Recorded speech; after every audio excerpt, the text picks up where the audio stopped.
Good evening, everybody, and welcome to a special edition of the South Florida Tribune, the Sports Exchange. We are live from Jacksonville, Florida, where this afternoon the Los Angeles Chargers take on the Jacksonville Jaguars, and I am here with David Levin. Well, David, we get to do this one, and what are your thoughts about what we have this afternoon between these two 4-8 squads? Well, first of all, I'm really excited to be doing this. This is my first time doing something like this. It's a new experience. Hopefully it will lead to other things, maybe in Atlanta down the road or something like that. I'm excited about this game, but there are many reasons why I'm also tentative about predicting a Jaguar win this week. Both teams are 4-8, but they seem to be going in different directions if you look at their rosters and their offenses. Of course, Gardner Minshew is going to be the story of the day for the Jaguars. He's making his start again after having some time off, while Nick Foles kind of got his feet wet and realized that he wasn't as productive as the Jaguars wanted him to be. So we're going back to Minshew and the mania and the mustaches, and hopefully not the jorts in this weather, but we're excited about the fact that he brings enthusiasm and a real passion for the quarterback position. Okay, well, let's talk about Minshew for a moment. Here's a guy that is a 6th-round pick, 178 overall. And when we look at Gardner's numbers, let's break them down this way. You've got a guy that has passed for 2,432 yards, 4 touchdowns, 5 interceptions, and he's also rushed for 244 yards on 44 attempts. So you talk about multi-dimensional mobile. Gardner Minshew has definitely given this area reason to be excited about him. What I like about Minshew more than anything is that he doesn't have a conventional NFL arm. He doesn't have NFL size. He's short. He's a little stocky. He's very mobile. But what he does better than I think any of the quarterbacks that we've had, maybe since Mark Brunell, is he thinks on the fly. He stays in the pocket and he surveys what's going on. Then he moves around a little bit. He moves out of the pocket. He waits for his receivers to come to him. He lets plays develop before he decides when he's going to release the ball. You can't say that about Nick Foles. Nick Foles is a pocket passer, a statue, little mobility, and he waits till the last possible minute to get rid of it. Other quarterbacks in the past that we've had, Blake Bortles was a mobile quarterback, but he didn't make great decisions on the move. David Garrard was a good mobile quarterback who maybe fits into that role. Blaine Gabbert, we don't even need to talk about him. So I'm really excited about the fact that he is multidimensional, like you talked about, and he is able to move the football with his arm and his legs to help his team. Last week's numbers for Foles against the Tampa Bay Bucks, think about it. He was sacked once, and then he had that intentional grounding call. Those were just 2 of the and the other 3 turnovers, I believe they were. I think it was with the 3 straight turnovers and then 3 straight 3-and-outs, and that's unheard of for an NFL starting quarterback, especially a veteran who has had so much success. Especially when they were moving the football. And right. When he fumbled the ball twice, they were moving the football and trying to put themselves into scoring position. I don't think you're going to see that today. I know that there is an issue with Minshew holding onto the football as well. Fumbles have been a question. I think that they have worked pretty well with him to help him correct those mistakes. Well, when you have 3 fumbles, an intentional grounding, and then you have, another interception. Interception, right. And you have all of that occurring within the first half, and the cat calls are going on here, bringing on Minshew, a guy who, in my opinion, could have kept the job if he didn't lay that egg in London. And now this team here, one that had a lot of high expectations, like you say, are 4-8. It's interesting. I know that there was a decision to be made, and the litmus test was the London game. They were 4-4, and had he won, he would have made a very strong case to keep the job, and that would have meant that Foles went ahead and maybe took the rest of the season and completely healed or prepared himself for the following year. Tom Coughlin specifically stated when he addressed the media a couple of weeks ago that Minshew's performance against the Texans was one of the reasons why he didn't start. I'm not so sure about that. We've discussed that at other shows. But I do know that when you have the worst game of your NFL career as a rookie and you lay an egg in London, which should be your home game, there's reason for a change. Now the Jaguars have come full circle, and we're starting again with our rookie quarterback. Okay, let's talk about Nick Foles for a moment, okay? Here's a guy they signed during the offseason with a hefty price tag, $88 million. Doug Marrone took the cautious approach about not playing him very much during the preseason. And boy, did that bite them badly, because here's a guy that was not able to get familiar with the offense in sync. And then you can't expect a guy to come into the opener, look sharp when he hasn't had enough real-time reps in game action. I'll liken this to spring training. You have to be able to be on the field, be able to connect with your players, live action, and continual reps. He got reps in the continuity of playing with new players in training camp, OTAs, and whatnot. But there really wasn't that chemistry that you really need between quarterback and wide receiver, quarterback and offensive line, heck, quarterback and center. Those things were lacking, and I think that plays a part of it. Plus the fact our offensive line hasn't been that great lately. Well, but I'll tell you one guy that continues to put up yards is Leonard Fournette. A year ago, he was a problem child. This year, I hear he's in the locker room trying to fire up his teammates. So you've certainly seen a much different LSU running back. Not talking about what his team is doing over on the collegiate level, but here's a guy that appears to be showing signs of maturity.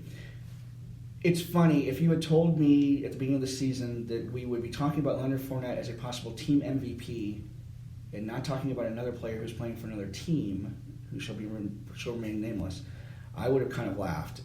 Leonard Fournette basically was being given a ticket out of town even before the season started. Nobody figured that he would be as productive, that he would be injured, and that maybe he didn't have a zest for football.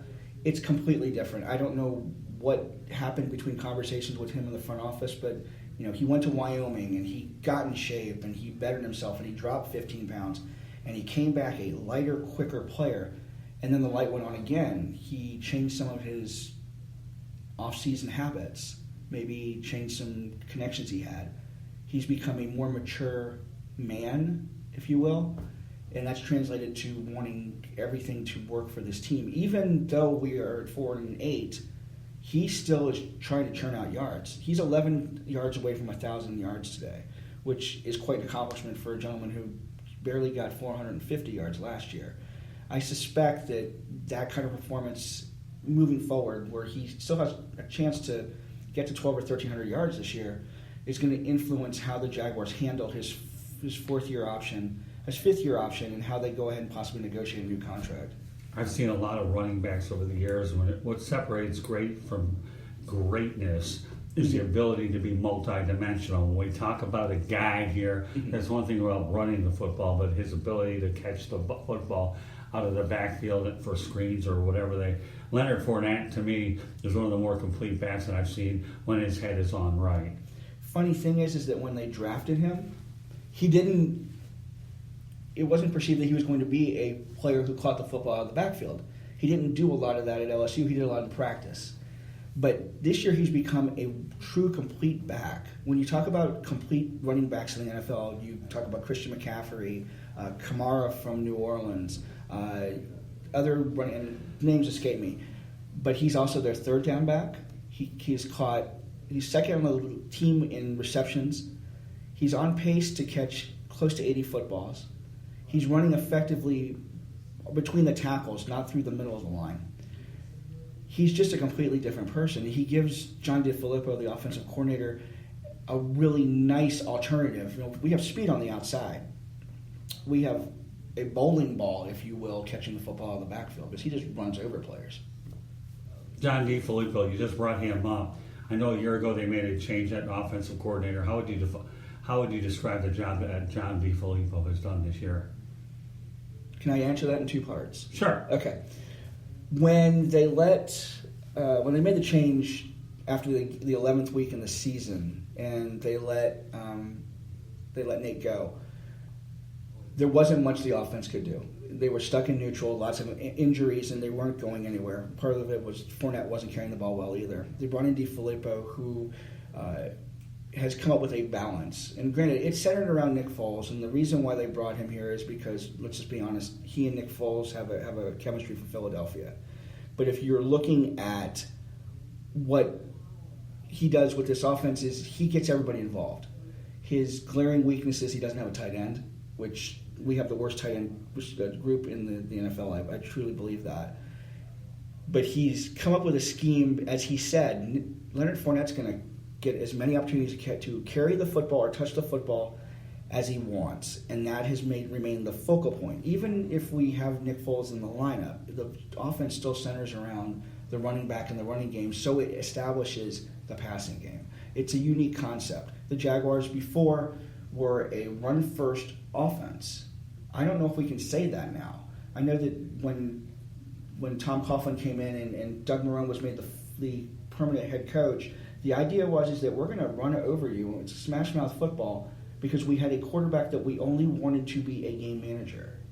If we could get Blake Bortles to throw the ball 15 times and we win games, we're happy with that. Now we have quarterbacks who can throw 20, 25 times, 30 times, and we have a running game to balance it. It's a unique perspective.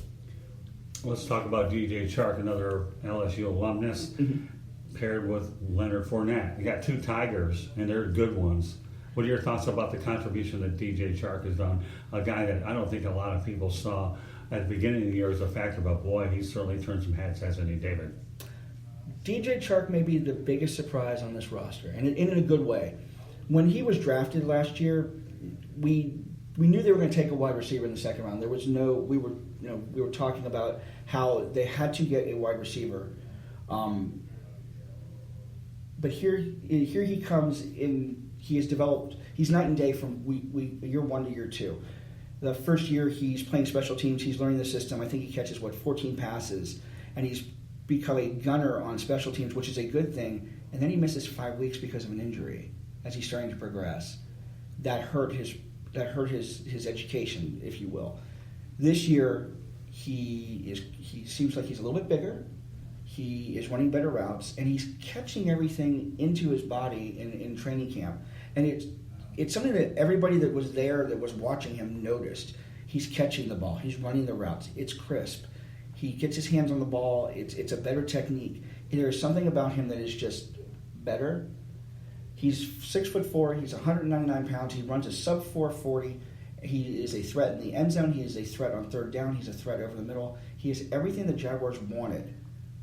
When the team did not re-sign Allen Robinson, they lost a really key part of the fact because Allen Robinson was big and he was tall and he could get the 50-50 ball, and that's DJ Chark tenfold. In 3 years, Chark will be a better wide receiver than Robinson ever was. Well, that says quite a bit. That really does. So let's talk about Chark.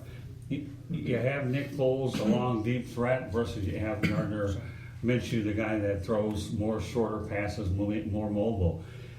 What quarterback do you think would have a lot more effectiveness with a guy like DJ Chark's style? Would you say, is it Foles or is it Gardner Minshew, knowing full well that the first touchdown pass of the year came off the fingertips from Foles to Chark? Can I say both and tell you why I say both? Sure. First of all, when he was interviewed this week, Chark specifically said, I love Gardner, and I'm really glad he's back. And it wasn't any kind of disrespect towards Foles.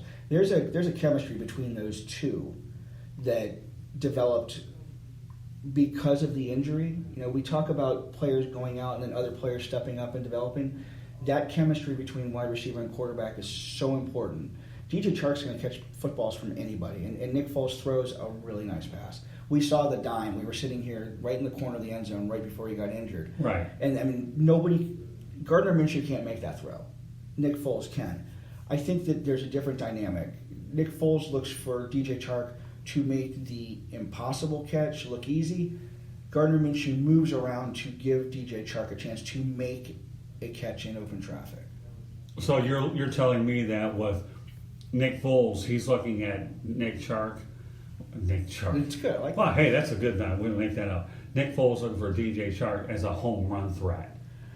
Yes, because if you have watched, and I know you have, but if fans have watched, a lot of the throws that have been caught by Chark that have come from Foles, long yardage, long distance. I think he caught the second touchdown pass from Foles was 34 yards. The first one was 35.